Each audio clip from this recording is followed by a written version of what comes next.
ولقد يسرنا القرآن للذكر فهل من مدكر আজকে যে স্মৃতির জায়গায় এসে আমি প্রথমবারের মতো বসার সৌভাগ্য হয়েছে।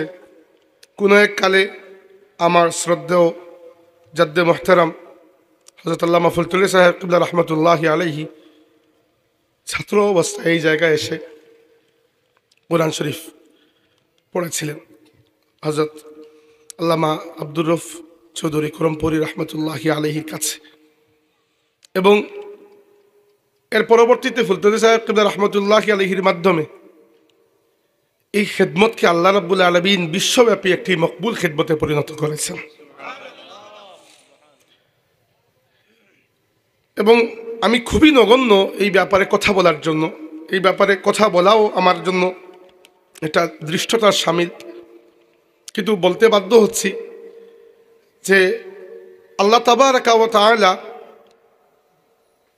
যখন কোনো কিছুকে কবুল করে ফেলেন, অনেক ছোট জায়গা থেকে এটা বৃক্ষ চারা গাছ হিসাবে প্রথমে জেগে উঠে, পরবর্তীতে একটা মহিরুহ একটা বট গাছে পরিণত হয়, 100 বছর পর্যন্ত বেঁচে থাকে, মানুষকে ছায়া দেয়, ফল দেয়।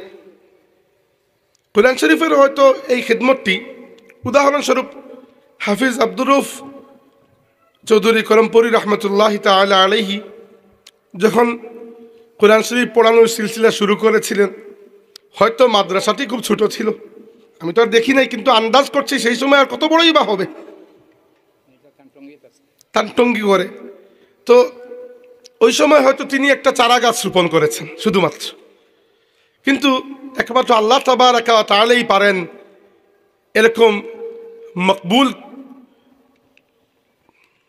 মানে এরকম একটা খেদমতকে আল্লাহ তাবারাকা ওয়া তাআলাই পারেন এত বড় আকারে পৃথিবীতে ফুলিয়ে ফাঁপিয়ে এত বড় বট গাছ করতে, যে আজকে আল্লামা আব্দুর রউফ চৌধুরী করমপুরি রহমতুল্লাহি তাআলা আলাইহির এক ছাত্রের হাতে যে দারুল কিরাত মজিদিয়া ফুলতলি ট্রাস্ট, এবং সেই সৌভাগ্যবান ছাত্র হযরত ফুলতলি সাহেব রহমতুল্লাহি আলাইহির মাধ্যমে এই কোরআনের যে খেদমত আজ 80 বছরের উপরে হয়ে গেছে দারুল কিরাতের বয়স, যার মাধ্যমে আল্লাহ তাবারাকা ওয়া তাআলা লক্ষ লক্ষ মানুষের জবানের মধ্যে শুদ্ধ কোরআন শরীফ তুলে দিয়েছেন। আমরা দোয়া করি আল্লাহ তাবারাকা ওয়া তাআলা মুর্শিদুনা হযরত ফুলতুল্লাহ সাহেব কিবলা রহমতুল্লাহি আলাইহি এবং আমাদের মুর্শিদের উস্তাদ, আমাদের উস্তাদের উস্তাদ, আমাদের সর্বজন শ্রদ্ধেয় হযরত আল্লামা আব্দুর রউফ চৌধুরী করমপুরি রহমতুল্লাহি আলাইহির রূহের উপর কিয়ামত পর্যন্ত কালামা পাকের এই সওয়াবকে আল্লাহ পৌঁছে দেন। আল্লাহ পাক এই মাদ্রাসাকে আবাদ করুন, এবং আপনাদের প্রতি আমার ছোট হিসাবে একটা আহ্বান, এই মাদ্রাসার প্রতি আমরা সবাই খেয়াল রাখব। আমি কখনো এর আগে আসার সৌভাগ্য হয় নাই, আমি দুর্ভাগ্যবানই বলা যায়, এই প্রথমবারের মতো আমি এসেছি। কেন আসা হয় নাই আমি জানি না, জাস্ট আসা হয় নাই, কখনো এরকম দাওয়াতও হয়তো পড়ে নাই, কখনো আমারও খেয়াল হয় নাই যে যাওয়া উচিত বা কোনো কিছু, কিন্তু যাই হোক আল্লাহ রাব্বুল আলামিন নিয়ে এসেছেন। সম্মানিত হাজিরিন, আল্লাহ রাব্বুল ইজ্জত দুনিয়াতে তার বান্দাদের সাথে সরাসরি কালাম করেন নাই। আল্লাহ যখন কালাম করার ইরাদা করেছেন, তখন আল্লাহ তার বান্দাদের মধ্য থেকে কিছু বান্দাকে বাছাই করে এদেরকে বিশেষ একটা মর্যাদা দিয়েছেন, এদেরকে নবী বানিয়েছেন, এবং এই নবীদের সাথে আল্লাহ রাব্বুল আলামিন কালাম করেছেন ফেরেশতা মারফতে। এটা হচ্ছে বান্দার সাথে আল্লাহর কালাম করার একমাত্র জরিয়া। আল্লাহ কুরআন শরীফে বলেছেন যে মা কানা লি বাশারিন আন ইউকাল্লিমাহুল্লাহু ইল্লা ওয়াহয়ান আও মিন ওয়ারাই হিজাবান আও ইউরসিলা রাসূলান ফায়ুহিয়া বিইজনিহি মা ইয়াশা। আল্লাহ রাব্বুল আলামিন তো পারেন, কিন্তু কোনো বান্দা এটা পারে না যে আল্লাহ তার সাথে কথা বলবেন। আল্লাহ আমাদের সাথে কথা বলতে পারেন, কিন্তু আপনি আমি আল্লাহর কথাকে গ্রহণ করার মতো শক্তি বা যোগ্যতা অর্জন করি নাই। তাই এটি আল্লাহর শান নয় যে তিনি বান্দার সাথে কথা বলবেন। তাই বান্দার মধ্য থেকে যখন কারোর সাথে কথা বলার প্রয়োজন হয়েছে, আল্লাহ পাক তাদেরকে বাছাই করেছেন আলাদা একটা পজিশনে নিয়ে গেছেন এবং 1,24,000 এরকম আল্লাহর বান্দা তাদেরকে আল্লাহ নবী বানিয়েছেন এবং এদের মাধ্যমে আল্লাহ তার কালামকে আমাদের কাছে পৌঁছে দিয়েছেন। এখন সবার ইতিহাস বলার তো সুযোগ নাই, সময় অত্যন্ত কম। শুধুমাত্র কোরআন শরীফের বিষয়টা বলি, যেহেতু আমি কোরআন শরীফের বাগানে এসেছি। দেখেন, আল্লাহ তাবারাকা ওয়া তাআলা এরও আগে আসমানি কিতাব পাঠিয়েছেন অনেকগুলা। আমরা জানি 104টি আসমানি কিতাব, এর মধ্যে 4টি হচ্ছে বড় কিতাব, তাওরাত, জাবুর, ইনজিল, কোরআন। আসলে বড় কিতাব দুটিই মূলত, এটি তাওরাত আর একটি কোরআন, বাকিগুলো এত বড় নয়। হিসাব করলে তাওরাত কিতাবটাই মূলত বড় একটা কিতাব, যার মধ্যে পরিপূর্ণ শরীয়ত রয়েছে, আর কোরআন শরীফ, ইনজিল, জাবুর এগুলো তুলনামূলক এত বড় কিতাব নয়। কিন্তু ওই সমস্ত কিতাব হচ্ছে আল্লাহর কিতাব, কোনোটাই আল্লাহর কালাম নয়। একমাত্র কোরআন শরীফ আল্লাহর কিতাব এবং আল্লাহর কালাম। তাওরাত যখন আল্লাহ নাজিল করেছেন, তখন আল্লাহ পাক ওই তাওরাতকে একটা কাঠের মধ্যে লিখিয়ে মুসা আলাইহিস ইসলামকে তুর পাহাড়ে ডেকে নিয়ে আল্লাহ তাকে দিয়ে দিয়েছেন, এতটুকুই। কোরআনকে আল্লাহ পাক লিখে রেখেছেন, কিন্তু ওই লেখা দুনিয়াতে নয়। আল্লাহ বলেছেন বাল হুয়া কুরআনুম মাজিদুন ফি লাওহে মাহফুজ। আসল কোরআন লেখা কোন জায়গায়? লাওহে মাহফুজে। আর কোরআন শরীফ যখন আল্লাহ পাক দুনিয়াতে নাজিল করেছেন, তখন নাজিল করার সিস্টেমটা ছিল এরকম, যখন আল্লাহ যতটুকু আয়াত নাজিল করার ইরাদা করতেন, আল্লাহ রাব্বুল আলামিন জিবরাইল আলাইহিস সালামকে ডাক দিতেন। জিবরাইল আলাইহিস সালাম আল্লাহ রাব্বুল আলামিন পর্যন্ত পৌঁছার অধিকার কারো নাই। জিবরাইল আলাইহিস সালাম যতটুকু পর্যন্ত যাওয়া সম্ভব যেতেন এবং কান পেতে তিনি শুনতেন আল্লাহ তাবারাকা ওয়া তাআলা স্বয়ং ওই আয়াতগুলা বলছেন। আমি আল্লাহর ক্ষেত্রে তিলাওয়াত শব্দটা ইউজ করছি না ইচ্ছা করে, কারণ তিলাওয়াতটা আমাদের জন্য, আল্লাহর জন্য। তিলাওয়াত শব্দের অর্থ হচ্ছে কারো পিছনে পিছনে চলা। আমরা যে কোরআন শরীফ তিলাওয়াত করি, আমরা কোরআন শরীফ পড়ি না, কোরআন শরীফ তিলাওয়াত করি। পড়া মানে শুধু রিডিং পড়া, তিলাওয়াত মানে হচ্ছে কোরআনের পেছনে পেছনে চলা। তালা ইয়াতলু মানে হচ্ছে অনুসরণ করা। এই জন্য আমি আল্লাহর সাথে তিলাওয়াত শব্দটা ইচ্ছা করি বলি নাই। তো আল্লাহ এই কালাম করছেন, আল্লাহ কালাম করছেন, শুনতেন কে? স্বয়ং জিবরাইল আলাইহিস সালাম। জিবরাইল যখন শুনে ওই কালামকে মুখস্থ করতেন, তখন তিনি নিচের দিকে আসতেন, কারণ রাসূলুল্লাহ সাল্লাল্লাহু আলাইহি ওয়াসাল্লাম তো নিচের দিকে আসতেন। নিচের দিকে আসার সময় আসমানের সমস্ত ফেরেশতারা জিবরাইল আলাইহিস সালামকে ঘিরে ধরতেন এবং আগ্রহ থাকতো, ইয়া জিবরাইল মাযা ক্বালা রাব্বুক, জিবরাইল তোমার রব তোমাকে আজকে কি বলেছেন, আজকে কোন কালাম করেছেন?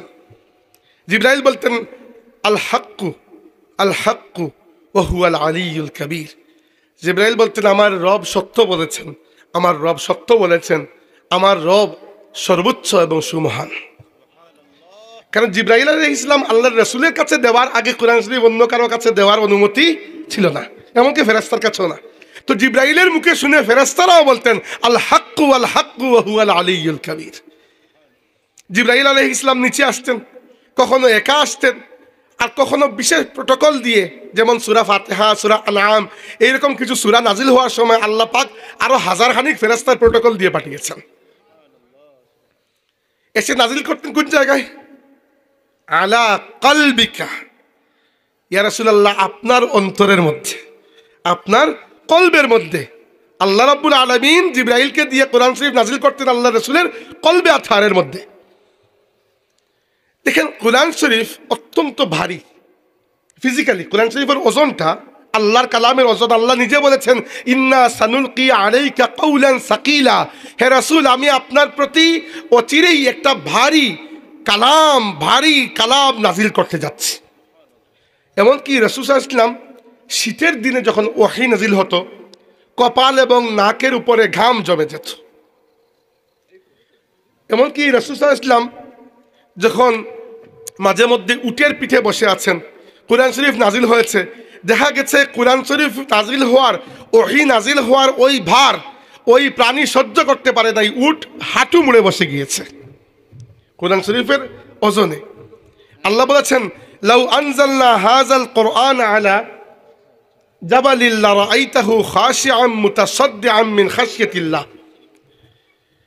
এই কোরআন যদি আমার কালাম যদি আমি নাজিল করতাম পাহাড়ের উপরে, তাহলে দেখতে যে পাহাড় আল্লাহর ভয়ে থরথর কম্পমান হয়ে রেজা রেজা হয়ে গেছে। কিন্তু আল্লাহ তাবারাকা ওয়া তাআলা এটিকে রাসূলুল্লাহ সাল্লাল্লাহু আলাইহি ওয়াসাল্লামের রূহ মুবারকের মধ্যে, অন্তরের মধ্যে আল্লাহ পাক নাজিল করেছেন আলা কলবিকা। তো যখন রাসূল সাল্লাল্লাহু আলাইহি ওয়াসাল্লামের কাছে জিবরাইল এসে নাজিল করতেন, জিবরাইল পড়তেন এবং জিবরাইল আলাইহিস সালামের মুখ থেকে শুনে শুনে রাসূল সাল্লাল্লাহু আলাইহি ওয়াসাল্লামও পড়তেন। রাসূল সাল্লাল্লাহু আলাইহি ওয়াসাল্লাম ওইটা রিসিভ করতেন, নিজে পড়তেন, পড়ে মুখস্থ করতে চাইতেন এবং মুখস্থ করতেন। কিন্তু জিবরাইল আলাইহিস সালাম তো কোরআন শরীফ দিয়েই চলে যেতেন, তার তো দায়িত্ব শেষ। তাই জিবরাইল আলাইহিস সালাম ফিরে যাওয়ার আগে রাসূলুল্লাহ সাল্লাল্লাহু আলাইহি ওয়াসাল্লাম চাইতেন যে আমি যত তাড়াতাড়ি সম্ভব মুখস্থ করে ফেলি। তাই তিনি খুব দ্রুত তিলাওয়াত করতেন। আল্লাহ রাব্বুল আলামিন বললেন যে হে রাসূল, দ্রুত মুখস্থ করার জন্য আপনার এত দ্রুত গতিতে জিহ্বা নাড়ানোর কষ্ট করার কোনো দরকার নাই। জিবরাইল আপনাকে দিচ্ছেন কোরআন, আপনি রেখে দিন। ইন্না আলাইনা জামাআহু ওয়া কুরআনা, আপনার অন্তরে কোরআনকে সংরক্ষণ করা এবং আপনাকে কোরআন পড়ানোর দায়িত্ব আমি আল্লাহ নিজের কাছেই রেখে দিয়েছি। ফাইজা ক্বরানাহু ফাত্তাবি কুরআনা, এরপরে আমি যখন আপনাকে পড়াবো তখন আপনি আমার থেকে তিলাওয়াত পড়বেন। মানে রাসূল সাল্লাল্লাহু আলাইহি ওয়াসাল্লামের মূল উস্তাদ স্বয়ং আল্লাহ তাবারাকা ওয়া তাআলা। হ্যাঁ, জিবরাইলের মাধ্যমে আল্লাহ পাঠিয়েছেন, ওইটা হচ্ছে এটা প্রোটোকল, এটা নিয়ম আছে না সব কিছুর শৃঙ্খলা। তো আল্লাহ রাব্বুল আলামিন ডিরেক্টলি না পাঠিয়ে জিবরাইলের মাধ্যমে পাঠিয়েছেন, এটা আল্লাহর হিকমত। কেন আমরা জানি না। ভাই পানি কে নিয়ে গেলেন? একটু পানির দরকার ছিল, শুকরিয়া। কিন্তু এখানে আল্লাহ তাবারাকা ওয়া তাআলা নিজে বলেছেন ফাইজা ক্বরানাহু, যখন আমি আল্লাহ আপনার কাছে তিলাওয়াত করব, ফাত্তাবি কুরআনা, তখন আপনি এই তিলাওয়াতকে অনুসরণ করে করে কোরআন পড়া শিখে যাবেন। সুম্মা ইন্না আলাইনা বায়ানা, শুধু আমি আল্লাহ আপনাকে কোরআন পড়াবো তা নয়, আপনার কাছে কোরআনকে ব্যাখ্যা করা দায়িত্ব আমি আল্লাহর। এইভাবে কোরআন শরীফ নাজিল হলো। কিভাবে? প্রথমে কোরআন শরীফ ছিল কালামে ইলাহি। কালামে ইলাহি তো বুঝেন, আল্লাহর কালাম। পরে হলো কালামে জিবরাইল, পরে হলো কালামে মুহাম্মদ সাল্লাল্লাহু আলাইহি সাল্লাম। কালামে মুহাম্মদ সাল্লাল্লাহু আলাইহি সাল্লাম থেকে হলো কালামে সাহাবা। সাহাবা কেরাম আল্লাহর রাসূলের সামনে বসে বসে তিলাওয়াত শুনতেন, মুখস্থ করতেন। কয়েকজন সাহাবা ছিলেন যাদের দায়িত্ব ছিল লিখে রাখা, এদেরকে বলা হতো কাতিবুল ওয়াহি। ওয়াহি লিখে রাখতেন মাত্র কয়েকজন সাহাবী, সবাই না। মক্কা শরীফে বেশি লিখতেন উসমান রাদিয়াল্লাহু আনহু এবং আলী রাদিয়াল্লাহু আনহু, আর মদিনা শরীফে বেশি লিখতেন যায়েদ ইবনে সাবিত রাদিয়াল্লাহু আনহু। এদের দায়িত্ব ছিল মূল দায়িত্ব। তো দেখা গেল সাহাবা কেরামের মধ্যে কেউ কেউ কিরাতের সিলসিলায় অত্যন্ত, কিরাতের পাঠ এবং পাঠদানের ক্ষেত্রে অত্যন্ত এগিয়ে গেছেন। উদাহরণস্বরূপ রাসূল সাল্লাল্লাহু আলাইহি ওয়াসাল্লাম বলেছেন যে আকরাউহুম উবাই ইবনে কাব, আমার সমস্ত সাহাবীদের মধ্যে কোরআনের সবচেয়ে বড় কারি হচ্ছে উবাই ইবনে কাব। উবাই ইবনে কাব রাদিয়াল্লাহু আনহু। আরেকজন সাহাবী যিনি প্রথম দিকে সর্বপ্রথম ওহী লেখক সাহাবী দুইজন, উসমান রাদিয়াল্লাহু আনহু এবং আলী রাদিয়াল্লাহু আনহু। উসমান রাদিয়াল্লাহু আনহু সেই ব্যক্তি যিনি কোরআন শরীফকে সেইভাবে সংকলন করে রেখে গেছেন যেভাবে কোরআন শরীফ আজকের দিন পর্যন্ত আছে, কিয়ামত পর্যন্তই থাকবে। আলী রাদিয়াল্লাহু আনহু কোরআন শরীফের সেই আলিম যার ইলমের ব্যাপারে আমাদের কোনো কথা বলার যোগ্যতাই নাই। আরেকজন এরকম ছিলেন আব্দুল্লাহ ইবনে মাসউদ রাদিয়াল্লাহু আনহু, যিনি একেবারে প্রথম দিকে ইসলাম কবুল করেছেন। একেবারে ছোটোখাটো একজন মানুষ, তার মাথার চুলও পুরোটা না, মাথায় একটু জায়গা চুল আছে একটু জায়গা না, এরকম দাড়িও পুরো জায়গা না, একটু দাড়ি আছে একটু দাড়ি নাই, এরকম মানে একেবারে ছোটো মানুষের মতো চেহারা তার। কিন্তু কোরআন শরীফের ক্ষেত্রে তার একটা অঙ্গীকার ছিল খুবই। তার বিষয়টা ছিল এরকম, তিনি রাসূল সাল্লাল্লাহু আলাইহি ওয়াসাল্লাম যখনই কোরআন শরীফ নাজিল হতো, যতটুকু কোরআন শরীফ নাজিল হয়েছে অতটুকু গিয়ে কাবা শরীফের পাশে তিলাওয়াত করতেন। তো মক্কার কাফিররা তো শুনতো, শুনে রাগ করতো। কিন্তু এখন রাগ করলেও যতদিন পর্যন্ত আবু তালিব বেঁচে আছেন তারা হাত তোলার সাহস পায় নাই, কারণ আল্লাহ রাসূলের চাচা বেঁচে আছেন, একজন অভিভাবক। আবু তালিব ইন্তেকালের পরের থেকে জুলুম নির্যাতন বেশি হয়েছে। তো সাহাবায়ে কেরাম চিন্তা করলেন যে রাসূলুল্লাহ সাল্লাল্লাহু আলাইহি ওয়াসাল্লাম প্রত্যেক দিন গিয়ে তিলাওয়াত করেন, মক্কার কাফিররা শুনে যদি কোনোদিন তারা হাত তুলে ফেলে আমরা তখন কি করব? মানুষও তো কম, কিছু করার নাই। তো এর থেকে ভালো হচ্ছে আল্লাহর রাসূলের উপর থেকে এই ঝুঁকি কমিয়ে আমরা নিজেদের উপর নিয়ে নিলাম। তো সাহাবীরা প্রস্তাব দিলেন, ইয়া রাসূলুল্লাহ, টাকা পয়সার বিনিময়ে মানুষের মেষ চড়িয়ে দিতেন এবং তার বড় কোনো পরিবার ছিল না, তো তাকে কেউ আঘাত করতে হতো দুইবার চিন্তা করবে না। তবুও তিনি জিদ ধরে চলে গেলেন, না আমি কুরআন শরীফ তিলাওয়াত করব। তো তিনি গিয়ে তিলাওয়াত শুরু করেছেন। সূরা আর রহমান নাজিল হয়েছে ওই দিন। প্রথম এক রুকু পর্যন্ত তারা মনে করেছে তিনি মনে হয় কবিতা পড়ছে। পরে যখন তারা বুঝতে পেরেছে যে এটা তো কবিতা নয়, কোরআন, তখন তার উপর যে জুলুমটা তারা করেছে, যে সাহাবা কেরাম আত্মরা অবস্থায় তাকে সেখান থেকে তুলে এনেছে। ছোট মানুষ, কম বয়সী না, বয়স আছে কিন্তু দেখতে ছোট করণের, তাকে তুলে এনেছেন আত্মরা অবস্থায়, শরীর থেকে রক্ত ঝরছে। তখন তাকে জিজ্ঞেস করা হয়েছে, তাকে জিজ্ঞেস করেছে সাহাবীরা যে আমরা তোমাকে আগেই বলেছি তুমি না যেতে, কেন তুমি গিয়েছো এই জায়গায়? তিনি বললেন, আমি আল্লাহর কসম করে বলছি আমি কালকে তো আবার যাব। এই যে কোরআন শরীফের জন্য মার খাওয়া, আল্লাহর কালামের প্রতি যে এই যে অঙ্গীকার, আল্লাহর নবী সাল্লাল্লাহু আলাইহি ওয়াসাল্লাম বলেছেন, তখন নয় বেশ কয়েকদিন পরে বলেছেন, মান আহাব্বা আন ইয়াকরা আল কোরআনা গাদ্দান কামা উনজিলা ফালইয়াকরা বিকিরাআতি ইবনে উম্মে আবদ। তার ডাকনাম ছিল ইবনে উম্মে আবদ। আল্লাহ নবী বলেছেন, যে ব্যক্তি এমন বিশুদ্ধ করে কোরআন তিলাওয়াত করতে চায়, যেভাবে বিশুদ্ধ করে জিবরাইল আমার কাছে কোরআন শরীফ নিয়ে এসেছেন, সেজন্য আমার সাহাবী আব্দুল্লাহ ইবনে মাসউদের মতো তিলাওয়াত করে। আরেকজন সাহাবী হচ্ছেন এই ক্ষেত্রে খুবই অগ্রগণ্য, যায়েদ ইবনে সাবিত রাদিয়াল্লাহু আনহু। মাত্র 28 বছর বয়স ছিল তার যখন আবু বকর রাদিয়াল্লাহু আনহু তাকে দায়িত্ব দিয়েছিলেন কোরআন শরীফকে সংকলন করার। 28 বছর বয়স, আমার বয়স এখন 33 বছর চলতেছে, জীবনে কিছুই করি নাই। সত্যি কথা, কালকে যদি মারা যায় আল্লাহর কাছে একেবারে শূন্য, কিছুই নাই। আর উনি বয়সে তখন আমার থেকে 5 বছরের ছোট ছিলেন, যখন নিজের হাতে তিনি কোরআন শরীফ পুরোটা লিপিবদ্ধ করে উম্মতের জন্য রেখে দিয়ে গেছেন।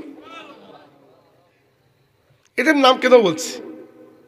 কারণ আপনি যদি হাফিজ আল্লামা আব্দুর রউফ চৌধুরী কলমপুরি রহমতুল্লাহি আলাইহির কিরাতের সিলসিলা উপরের দিকে নিয়ে যান, তার উস্তাদের নাম হচ্ছে কুসুস আল মিসরি রহমতুল্লাহি আলাইহি।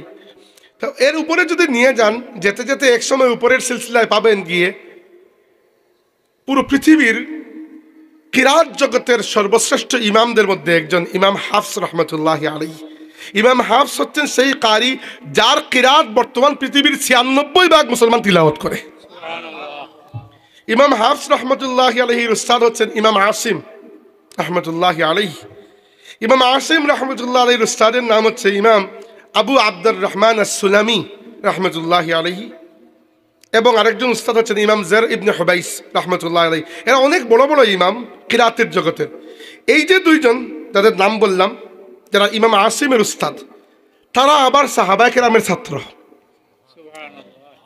আমি শুধু যদি হাফিজ আব্দুর রউফ কলমপুরি রহমতুল্লাহ আলাইহি সিলসিলা বলি, আমি ওই সিলসিলার কথাই বলছি। তাইলে এই যে সিলসিলা উপরে দিকে গিয়ে ইমাম হাফসের উস্তাদ ইমাম আসিম, ইমাম আসিমের উস্তাদ ইমাম আবু আব্দুর রহমান সুলামি, ইমাম আবু আব্দুর রহমান সুলামি উস্তাদ হচ্ছেন 5 জন। একজন হচ্ছেন আমিরুল মুমিনিন উসমান ইবনে আফফান রাদিয়াল্লাহু আনহু, আরেকজন হচ্ছেন আমিরুল মুমিনিন আলী ইবনে আবি তালিব রাদিয়াল্লাহু আনহু, যাদের সাথে কোনো পরিচয় দেওয়ার দরকার নেই। আরেকজন হচ্ছেন আব্দুল্লাহ ইবনে মাসউদ, যিনি কোরআনের জন্য মার খেয়েছিলেন। আরেকজন যায়েদ ইবনে সাবিত, যিনি নিজের হাতে কোরআন শরীফ লিখেছেন আল্লাহর নবীর আদেশে এবং পরবর্তীতে আবু বকর রাদিয়াল্লাহু আনহুর সময়। আরেকজন হচ্ছে উবাই ইবনে কাব, যাকে আল্লাহর রাসূল বলেছেন সাহাবীদের মধ্যে সর্বশ্রেষ্ঠ কারি।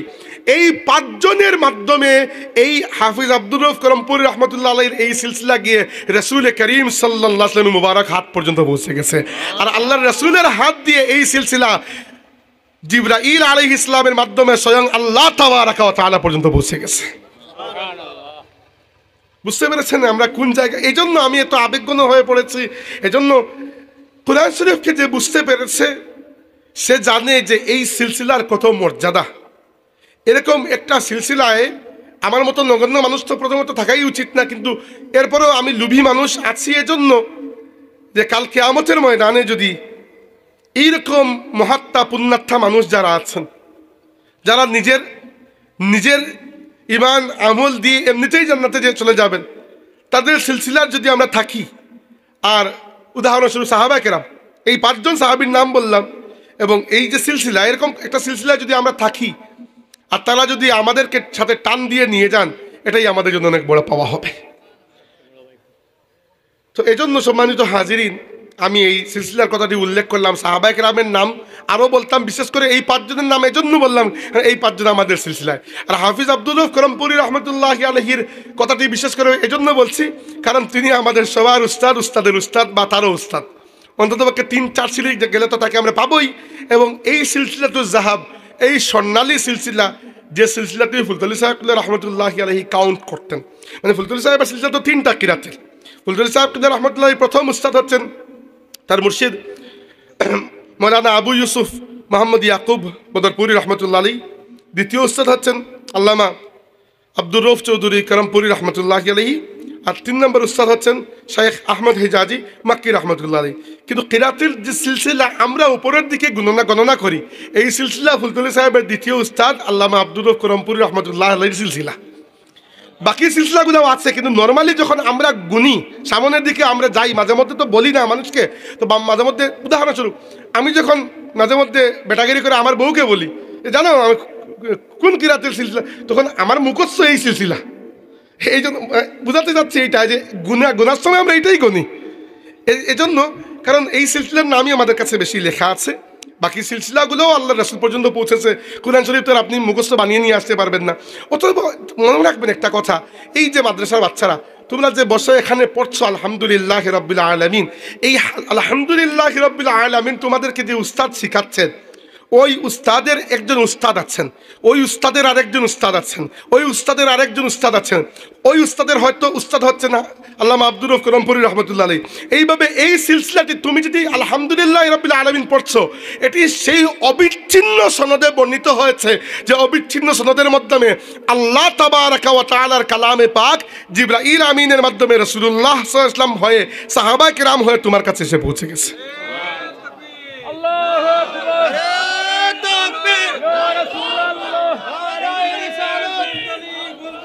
জিন্দাবাদ জিন্দাবাদ সিলসিলায়ে করমপুরি করমপুরি জিন্দাবাদ জিন্দাবাদ সিলসিলায়ে জয়নপুরি জয়নপুরি সম্মানিত হাজিরিন, জিন্দাবাদ।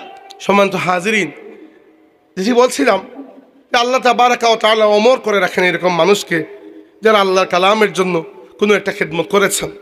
এবার আমার মনে হয় মাঝে মধ্যে একটা কথা দেখেন, আমরা জানি শাহজালাল রহমতুল্লাহি আলাইহির ব্যাপারটা। এই শাহজালাল রহমতুল্লাহির কারণে আজকে বাংলাদেশের পুরো জনমিতি পরিবর্তন হয়ে গেছে। নইলে হিন্দু অধ্যুষিত এলাকা থাকতো, আমরা পাকিস্তানও হতাম না, পরে বাংলাদেশও হতাম না, এখনো পর্যন্ত ইন্ডিয়ার বগলের নিচে চিপা খাইতাম আমরা, তাই না? আসামের মতো ওই যে 2 দিন পরে পরে মারতো আমাদেরকে। আচ্ছা, তো শাহজালাল রহমতুল্লাহ আলাইহি এসে কী করেছেন? যে দাওয়াতি সিলসিলা জারি করেছেন, মানুষ ইসলাম কবুল করেছে। যেহেতু এই অঞ্চলের মানুষ বেশিরভাগ ছিল মুসলমান, তাই ভারত ভাগ হওয়ার সময় আমরা গেছি পাকিস্তানের সাথে, পরে হয়েছে বাংলাদেশ। পরে বাংলাদেশ হওয়ার পেছনে শাহজালালের অবদান তো অস্বীকার করা যায় না, ঠিক না? কিন্তু শাহজালাল রহমতুল্লাহি আলাইহি উদাহরণস্বরূপ আমি প্রায় সময় চিন্তা করি, যখন ছোটোকালে মক্তবে মাদ্রাসায় শাহজালাল সাহেবের উস্তাদ তাকে কালিমা শাহাদত পড়িয়েছিলেন, সূরা ইখলাস মুখস্থ করিয়েছিলেন, উদাহরণ দিচ্ছি, তখন তো তিনি বুঝতে পারেন নাই যে এই বাচ্চা বড় হয়ে শাহজালাল হয়ে যাবে, তাই না? আসলে দিনের খেদমত বিষয়টাই এরকম, মানে আপনি পানি ঢেলে যাবেন, কোন জায়গা থেকে আল্লাহ কোন ফুল ফুটাবেন এটা আসলে কেউ জানে না। নইলে আমার কাছে বড় আশ্চর্য একটা অঙ্ক, যে অঙ্কের কোনো রেজাল্ট আমি পাই না। রাসূল সাল্লাল্লাহু আলাইহি ওয়াসাল্লাম মক্কা শরীফে ইসলামের দাওয়াত দিয়েছেন 13 বছর। মক্কায় প্রায় 10,000-এর উপরে মানুষ ছিল তখন। 13 বছরে ইসলাম কবুল করেছে মাত্র সর্বোচ্চ 150 মানুষ, শিশু, বৃদ্ধ, যুবক, যুবতী, স্বাধীন, গোলাম মিলিয়ে সর্বোচ্চ 150। আচ্ছা, রাসূল সাল্লাল্লাহু আলাইহি ওয়াসাল্লামের দাওয়াত কি নাউজুবিল্লাহ কোনো অর্থে কমজোর ছিল? আচ্ছা, 13 বছরে হইল সর্বোচ্চ 10 জন। পরে হিজরত করে চলে গেলেন মদিনায়। 8 বছর পরে যখন মক্কা বিজয় করলেন, মাত্র 8 বছর পরে, সাথে 10,000 সাহাবা। আমাকে বলেন কোন অঙ্ক হিসাব করলে 13 বছরে যদি 150 জন হয়, পরের 8 বছরে তো 10,000 হওয়ার কোনো যুক্তি নেই। আচ্ছা, এর মাত্র 1.5 বছর পরে তিনি যখন বিদায় হজের খুতবা দিচ্ছেন, সামনে 1.25 লক্ষ সাহাবা উপস্থিত। এই হিসাব আসলে আল্লাহ ছাড়া কেউ জানে না। না, আপনি গাছে পানি ঢালছেন, ফুল কখন ফুটবে ওইটা আল্লাহর হাতে।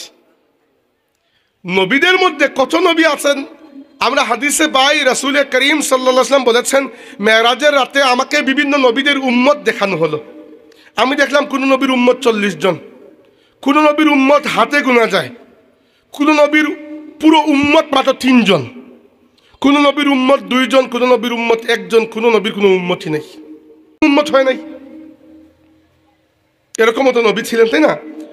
এরপরে আমার শখ হলো আমার উম্মতকে আমি দেখবো। যখন জিব্রাইল একটা উম্মত দেখালেন বিশাল বড়, আমি খুব খুশি হয়ে জিজ্ঞেস করলাম, জিব্রাইল এটা কি আমার উম্মত? জিব্রাইল বললেন, ইয়া রাসূলুল্লাহ, এটা হচ্ছে মুসা আলাইহিস সালামের উম্মত। আমি বললাম, জিব্রাইল আমার উম্মত কোন জায়গায়? তখন জিব্রাইল বললেন, ইয়া রাসূলুল্লাহ, একটু মাথা ঘুরিয়ে এদিকে তাকান। আমি যখন তাকালাম দেখি আসমানের এক কোণা ভরে গেছে। মানে বাকি মুসা আলাইহিস সালামের উম্মত তো চোখ দিয়ে দেখা যায়, আমার উম্মতের সঙ্গে চোখ দিয়েও দেখা যায় না। আল্লাহ রাসূল বললেন, আমি খুবই খুশি হলাম। এবং তিনি আমাদেরকে বলেছেন সাল্লাল্লাহু আলাইহি ওয়াসাল্লাম, জান্নাতীদেরকে আল্লাহ পাক 120টা কাতারে সারিবদ্ধ করবেন। সামানুনা মিন হাযিহিল উম্মতি ওয়া আরবাউনা মিন সাইরিল উমাম। 40 কাতার বাকি তামাম নবীর উম্মত, 80 কাতার একা আমি মুহাম্মদুর রাসূলুল্লাহর উম্মতে পরিপূর্ণ হয়ে যাবে। কিন্তু মক্কার জীবনে আল্লাহর রাসূলের দাওয়াতি কাজের সূচনা যখন, মুসলমানের সংখ্যা বাড়েই না, মানে সপ্তাহখানিক পরে একজন, আরো মাসখানিক পরে আরেকজন, মানে 5 বছরে মানুষ 40 জন হয়েছে। 5 বছরে উমর ইবনে খাত্তাব রাদিয়াল্লাহু আনহু 40 নম্বর মুসলমান, ইসলাম কবুল করেছেন 40 নম্বর। তিনি 5ম বছরে গিয়ে ইসলাম কবুল করেছেন। প্রথম দিকে তো মানুষের সংখ্যা এত কম, তো সাহাবা কেরাম কখনো কল্পনা করতে পারেন নাই যে এত দ্রুত অর্ধ জাহানি কালিমার পতাকা উঠবে। সাহাবা কেরাম মক্কার জীবনে এত বেশি নির্যাতিত নিপীড়িত হয়েছেন। বিলাল রাদিয়াল্লাহু আনহু, আমরা তো সবাই জানি বিলালকে, কে না কোন মুসলমান না জানে। খাব্বাব ইবনুল আরাত রাদিয়াল্লাহু আনহু, তার মালিক তাকে দিয়ে আগুন জ্বালিয়েছে, আগুন তার চোখের সামনে পুড়ে অঙ্গার হয়েছে, কয়লা আগুনের অঙ্গার। তাকে বলেছে, খাব্বাব তুমি হয় কালিমা ছাড়ো, মোহাম্মদকে ছাড়ো, নইলে এটার উপর শুয়ে পড়ো। কাপড় খুলে তিনি অঙ্গারের উপর শুয়ে পড়েছেন। পিঠের চামড়া জলে, চর্বি গলে ফুটা ফুটা হয়ে পড়ে আগুন নিবেছে খাব্বাব রাদিয়াল্লাহু আনহু। আম্মার ইবনে ইয়াসির রাদিয়াল্লাহু আনহু চোখের সামনে নিজের মা সুমাইয়া এবং নিজের বাবা ইয়াসিরকে তিনি শাহাদাত বরণ করতে দেখেছেন। কিচ্ছু করার নেই, আল্লাহ রাসূল পাশ দিয়ে গেছেন, চোখ দিয়ে পানি পড়তেছে, কিন্তু কিচ্ছু করার নেই, হাতে মানুষ নেই, দুজন কি করবেন? বলেছেন, ইসবির আলা ইয়াসির ফা ইন্না মাওইদাকুমুল জান্নাহ।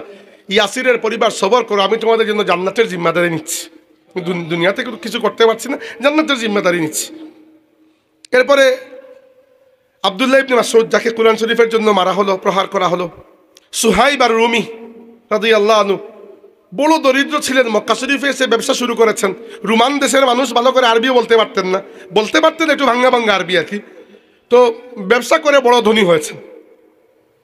যখন হিজরতের সময় এসেছে, মক্কাবাসী আটকে ফেলেছে তাকে, তোমাকে আমরা যেতে দেব না, সারা জীবন মক্কার খেয়েছো, আর আজকে মদিনা চলে যাবে, নবীর কাছে হবে না।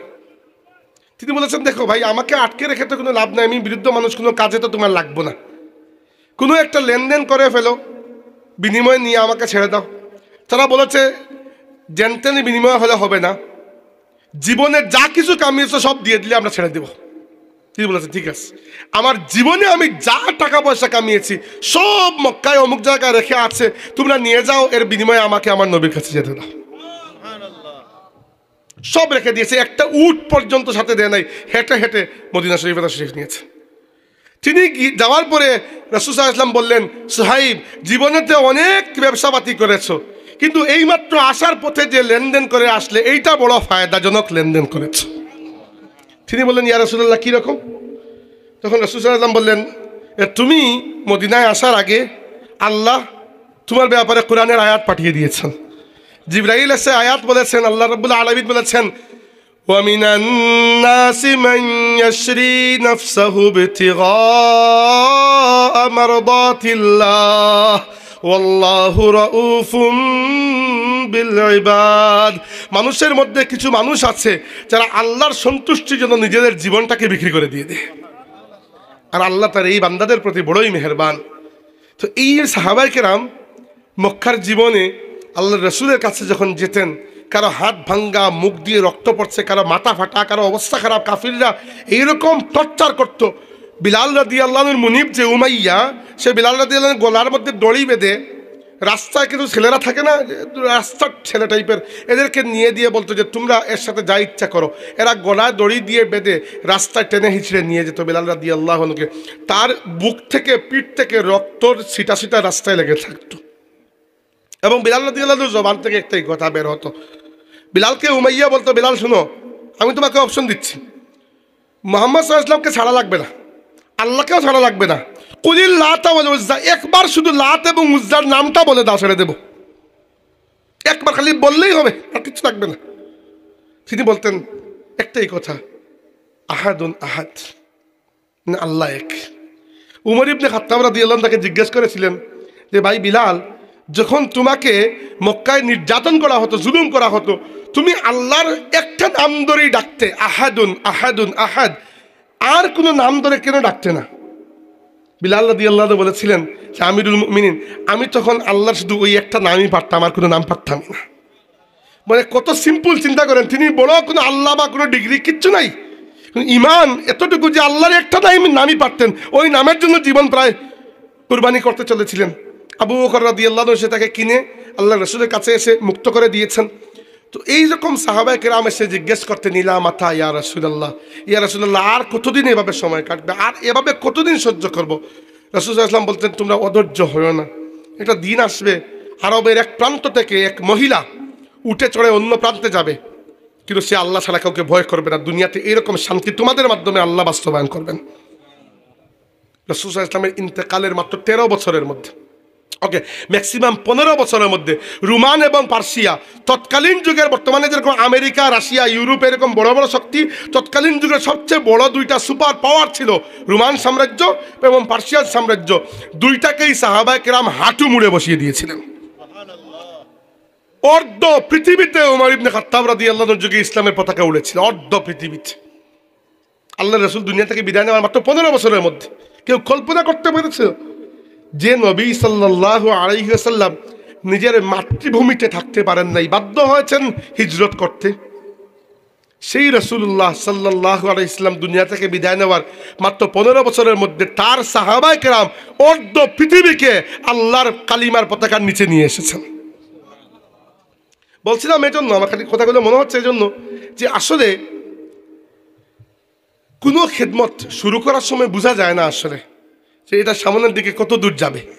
হয়তো উদাহরণ দিচ্ছি আমি, মানে উদাহরণ হিসাবে বলছি, এটা একটা সম্ভাবনার কথা। হয়তো আল্লামা আব্দুর রউফ চৌধুরী কলমপুরি রহমতুল্লাহ তাআলা আলাইহি যখন মাদ্রাসা করেছিলেন, পড়ানো শুরু করেছিলেন, তখন হয়তো চিন্তা করেন নাই যে ফুলতলি সাহেবের মতো একজন ছাত্র পাবো আমি। হয়তো তিনি ফুলতলি সাহেবের মতো ছাত্র পেয়েছেন এবং ফুলতলি সাহেবের মাধ্যমে আল্লাহ এই খেদমতকে ছড়িয়ে দেবেন, আল্লাহ রাব্বুল আলামিন ইরাদা। তো আল্লাহ পাকই এই কানেকশনটা জুড়ে দিয়েছেন, তাই না? আল্লাহ পাক রব্বুল আলামিন নিজেই কানেকশনটা জুড়ে দিয়েছেন। তো হতে পারে এই যে বাচ্চাদেরকে আজকে আপনারা পড়াচ্ছেন এই মাদ্রাসায়, এই ফয়েজপ্রাপ্ত মাদ্রাসায়, হতে পারে এই বাচ্চাদের মধ্যে আগামীকালকে যুগের কোনো একজন মুজাদ্দিদ বের হয়ে যাবে, যার হাতে হয়তো 2 লক্ষ মানুষ কালিমা শাহাদাত পাঠ করতে পারে। তো এইরকম খেদমতগুলোকে কখনো ছোট মনে করা উচিত নয়। আমার এক ভাই বললেন, এইমাত্র সাহেবের বাড়িতে ছিলাম, যখন চা খেতে গিয়েছিলাম, কেউ একজন, আমি ফেস এখন চোখে পড়ছে না, যে মাদ্রাসাগুলোকে যদি আমরা টিকাতে না পারি, ওয়াজ মাহফিল দিয়ে কোনো কাজ হবে না। একদম সত্য কথা, আমি তো নিজে প্রত্যেক মাহফিলে এই কথা বলি। ওয়াজ মাহফিল খুবই ঠুনকো একটা কাজ। হ্যাঁ, ওয়াজ মাহফিল করেন, বছরে একবার করলে কোনো সমস্যা নেই, করতে পারেন, কিন্তু মাদ্রাসা হচ্ছে দাইমি খেদমত। দাইমি খেদমত বাদ দিয়ে হঠাৎ করে একদিন উঠে ওয়াজ মাহফিল, এগুলো ফালতু কোনো কাজের কাজ না। এই জন্য আমি ফুলতলি সাহেবের ব্যাপারটা জানি, যেটা যে তিনি সবচেয়ে বেশি গুরুত্ব দিতেন মাদ্রাসা প্রতিষ্ঠার ক্ষেত্রে। ফুলতলি সিলসিলার অন্ততপক্ষে 450 থেকে 500টা মাদ্রাসা সিলেট বিভাগের মধ্যে বর্তমানে চলছে। আর সবগুলোর অবস্থা বর্তমান সময় এত ভালো নয়, শিক্ষার অবস্থা একটু খারাপ হয়ে গেছে। এটা আমাদের দুর্বলতা, এটা ফুলতলি সাহেবের দুর্বলতা নয়। তিনি তো তার নিজের জানের উপর নিয়ে এগুলো করে দিয়ে গিয়েছিলেন। আমরা চালাতে পারছি না, আমাদের দুর্বলতা। অবশ্যই ছাত্রদেরও লেখাপড়ার প্রতি মন উঠে গেছে, উস্তাদদেরও পাঠদানের প্রতি মনটা উঠে গেছে, শিক্ষকদের সম্মানও আমাদের সমাজে কম, শিক্ষকদের হাদিয়া কম। একজন শিক্ষক পড়াবেন কীভাবে এত কম হাদিয়া নিয়ে? আমাদের মসজিদগুলোতে দেখেন, মসজিদের কত খরচ করে একটা মসজিদ তৈরি করা হয়, বিশাল আলিশান মসজিদ, তাই না? মসজিদের মিনারের দাম হচ্ছে 3 কোটি টাকা, আর ইমাম সাহেবের বেতন হচ্ছে 10,000। 10,000 টাকা দিয়ে কি করবে? 10,000 টাকা দিয়ে একদিন চলে যাবে। কমপক্ষে একজন ইমাম সাহেবের বেতন যদি 15,000 না হয়, কমপক্ষে কোনোভাবেই তো চলা সম্ভব নয় আজকের যুগে। কিন্তু ইমাম সাহেবের হুজরা দেখবেন সিঁড়ির নিচে। কেন ইমাম সাহেবের এত এই খারাপ অবস্থা কেন? ইমাম সাহেবের ভালো একটা হুজরা থাকলে সমস্যা কি? না, আমরা সব জায়গায় এসে এমন একটা দুর্বলতা দেখাই, যেখানে দুর্বলতা দেখানোর দরকার নাই ওখানে দুর্বলতা দেখাই। ওয়াজ মাহফিলে যে পরিমাণ টাকা পয়সা ছড়াছড়ি, যে পরিমাণ টাকা পয়সা খরচ হয়, সেই রকম টাকা পয়সা খরচ না করে এর থেকে কম টাকা খরচ করবেন এবং বাকি টাকাগুলো মাদ্রাসায় খরচ করবেন। মাদ্রাসাগুলো হচ্ছে ইসলামের এক একটা দুর্গ, এক একটা কেল্লা। এইগুলো ছাড়া দাজ্জালের ধেয়ে আসা ফিতনাকে আমরা আটকাতে পারবো না। ওয়াজ মাহফিল দিয়ে দাজ্জালের ফিতনাকে আটকানো যাবে না। আপনি বলবেন দাজ্জালের ফিতনার কথা কেন বলছি? আমি বলি না, আল্লাহ রাসূল বলেছেন যে মা বাইনা খালকি আদম ইলা কিয়ামিস সাআতি আমরুন আকবারু মিনাদ দাজ্জাল। আদমকে সৃষ্টি করার পর থেকে নিয়ে কিয়ামত পর্যন্ত দাজ্জালের চাইতে বড় কোনো ফিতনা দুনিয়াতে আর নাই। দাজ্জাল, আমি বলি এটা যে দাজ্জাল আসলে দুইটা। একটা হচ্ছে আসল দাজ্জাল, যখন সে আসবে, আর আরেকটা হচ্ছে সে আসার আগে যে তার যে উত্তাপ চলে এসেছে। তুফান তো আর হুট করে আসে না, তুফান আসার ঘন্টাখানেক আগে বোঝা যায় তুফান আসতেছে, আসমান কালো হয়ে যায় না বাতাসের গতি। ওইটাকে আমি বলতেছি আরেক দাজ্জাল। বর্তমান যুগে যে দাজ্জালি ফিতনা চলতেছে, সমাজে যে বেহায়াপনা, মিথ্যাচার, বদ আখলাকি, একজন মানুষের সাথে আরেকজন মানুষের যে বদসুলুকি, রাজনৈতিকভাবে মানুষকে হেয় প্রতিপন্ন করার জন্য মিথ্যা মামলা দেওয়া, কমন না এগুলো? আল্লাহ নবী সাল্লাল্লাহু আলাইহি ওয়াসাল্লাম এত সতর্ক করে দিয়েছেন, মান খাসামা ফি বাতিলিন ওয়া হুয়া ইয়ালামুহু লা ইয়াজাল সাকাতিল্লাহি হাত্তা ইয়ানজিআ আনহু। যে ব্যক্তি জেনে শুনে কারো উপরে মিথ্যা মামলা দিল, যতক্ষণ ওই মামলা প্রত্যাহার করে নাই ততক্ষণ পর্যন্ত আল্লাহর গজব ওই ব্যক্তিকে ধরে রাখবে। এরপরে তো মিথ্যা মামলা অহরহ দেওয়া হয় না? হয়। মানুষের উপর অপবাদ দেওয়া হয়, মিথ্যা অপবাদ মানুষের উপর। গীবত তো আর একেবারে কমন জিনিস, গীবত তো আর বলেই লাভ নেই। গীবত বরং আমাদের সমাজের হিসাবে ছোট অপরাধ। এর থেকে বড় বড় অপরাধ হইতেছে, এর তুলনায় গীবত তো কম জোর বলা যায়। মানুষকে মিথ্যা বানোয়াট করে ফাঁসানোর চেষ্টা করা হচ্ছে। এই যে বদ আখলাকিগুলো, বেহায়াপনা সমাজে আমভাবে ছড়িয়ে পড়েছে। সুদের কারবার, আগে তো ব্যাংকের মাধ্যমে সুদ লেনদেন হতো, এখন গ্রাম অঞ্চলেও সুদের বিষয় শুরু হয়েছে। আমি অনেক জায়গা থেকে শুনেছি, মানুষ তো আমাকে বলেন, হ্যাঁ না, আমার বয়স একটু কম হওয়ার সুবিধা হচ্ছে, আমাকে মানুষ খুঁজে পান সহজে, তো অনলাইনে আমার সাথে যোগাযোগ করা যায়। তো যোগাযোগ করা হলে এলাকার ইমাম সাহেবরা, মাদ্রাসার শিক্ষকরা বলেন আমাকে যে ভাই আমাদের মাহফিলে এসে এই বিষয়ে কথা বলবেন। হ্যাঁ, আমার নাম বলবেন না, আমি কোনো জায়গায় কারো নাম বলি না, কিন্তু এগুলো বলি। অনেক জায়গায় বলেন যে এই এলাকায় কী হয়, নতুন শুরু হয়েছে এগুলা, যে তরুণরা চলে যায় বিদেশে, বিদেশ থেকে গিয়ে টাকা পাঠায়, আর বাবা বাড়িতে বসে আছেন, কোনো কাজ করেন না, তিনি ওই টাকাগুলোকে সুদে হাওলাত দেন আর সুদ খান।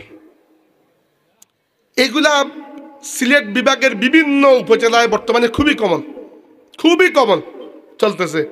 মহাজনী সুদ, যেটা সবার আগে সুদ। বাকি ব্যাংক সুদকে তো ওলামায়ে কেরাম কিয়াসের মাধ্যমে পরবর্তীতে সুদ ডিক্লেয়ার করেছেন যে ব্যাংক ইন্টারেস্ট, হ্যাঁ ব্যাংক ইন্টারেস্ট তো সুদ অবশ্যই, কিন্তু ওটা কিয়াসের ভিত্তিতে। কিন্তু ওই যে মহাজনী সুদ যেটা দেওয়া নেওয়ার মাধ্যমে, ওটাতে সুদ, ওটা তো আল্লাহ রসুলের হাদিস থেকে সাবিত, ওটাতে কারো ফতোয়া লাগবে না, তবুও চলতেছে। এবং যিনি সুদ খাচ্ছেন তিনি দেখবেন বছরে 3টা করে উমরা করতেছেন, ঠিক না? একটু চান্সে যদি আল্লাহকে বোকা বানানো যায় আর কি। এই যে পারভার্সন, এগুলোকে আপনি দাজ্জালি ফিতনা বলবেন না? এগুলো থেকে শুধু ওয়াজ মাহফিল আমাদেরকে রক্ষা দিতে পারবে না, যতক্ষণ না সমাজকে পরিবর্তন করার মতো কিছু মানুষ আমরা তৈরি করতে পারবো। ফুলতুলি সাহেবের মতো কিছু মানুষ তৈরি করতে পারবো, আল্লামা আব্দুর রউফ চৌধুরী করমপুরি রহমতুল্লাহি আলাইহির মতো কিছু মানুষ তৈরি করতে পারবো। আর এই মানুষেরা ওয়াজের মাহফিল থেকে উঠে আসেন না, এরা মাদ্রাসা থেকে উঠে আসেন, এরা মাদ্রাসা থেকে উঠে আসেন। রাসূলুল্লাহ সাল্লাল্লাহু আলাইহি ওয়াসাল্লামের সাহাবা কেরাম মক্কা শরীফে ইসলাম কবুল করার পরে এরা ছড়িয়ে ছিটিয়ে পড়েন নাই, আল্লাহ রাসূল আগলে রেখেছেন এবং প্রত্যেক রাতে নিয়ে বসতেন। কোন জায়গা? দারুল আরকাম। আল আরকাম ইবনে আবিল আরকাম রাদিয়াল্লাহু আনহু একজন সাহাবী, তিনি তার ঘরের একটা কামরা দিয়ে দিয়েছিলেন, ইয়া রাসূলুল্লাহ আপনি আমার ঘরের একটা আলাদা কামরা আছে, ওইখানে সাহাবীদেরকে নিয়ে রাতে বসবেন। ওই জায়গায় সাহাবীরা আল্লাহ রাসূলকে নিয়ে রাতে বসতেন মক্কা শরীফে জানের রিস্ক নিয়ে। আর মদিনা শরীফে যাওয়ার পরে মসজিদে নববী শরীফের বারান্দায় কিছু সাহাবা নিজের জীবনকে ওয়াকফ করে দিয়েছিলেন যে আমরা আর কোনোদিন ঘরবাড়ি করবো না, সহায় সম্পত্তির দরকার নাই, আমরা এখানে থাকবো, আল্লাহ রাসূলের কাছ থেকে আমরা ইসলাম শিখবো। এদেরকে বলা হয় আদিয়াফুল ইসলাম, ইসলামের স্থায়ী মেহমান। এবং আমবাসা এদেরকে আমরা কি বলি? আসহাবে সুফা।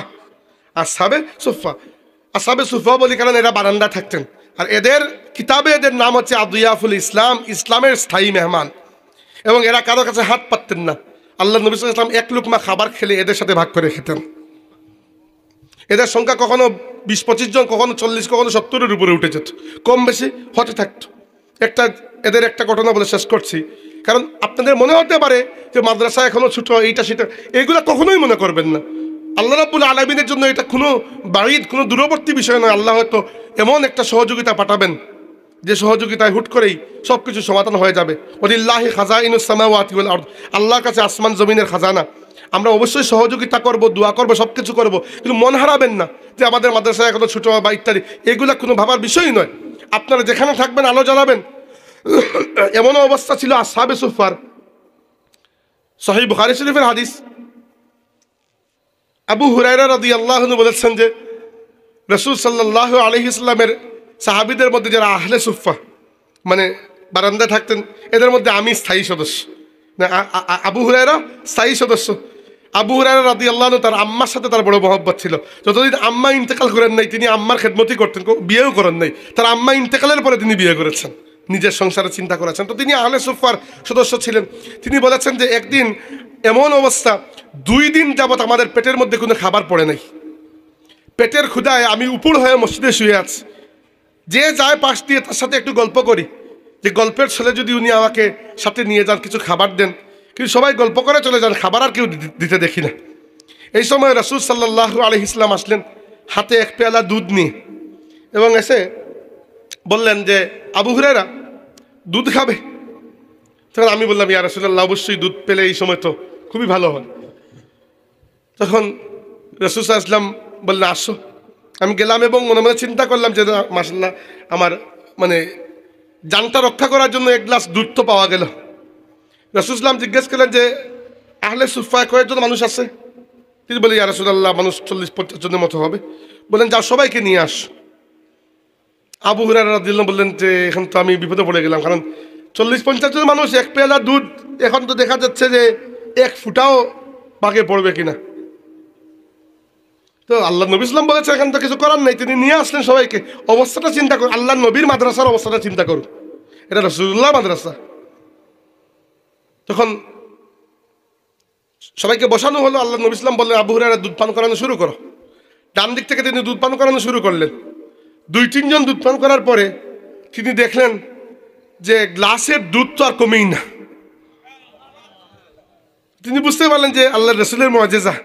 সবাইকে দুধ পান করানো হলো। তিনি তো খুব খুশি যে আমার ভাগ্যে পড়বে। দুধ পান করানো শেষ হলো, দুধ যেমন আছে তেমনই রয়ে গেছে।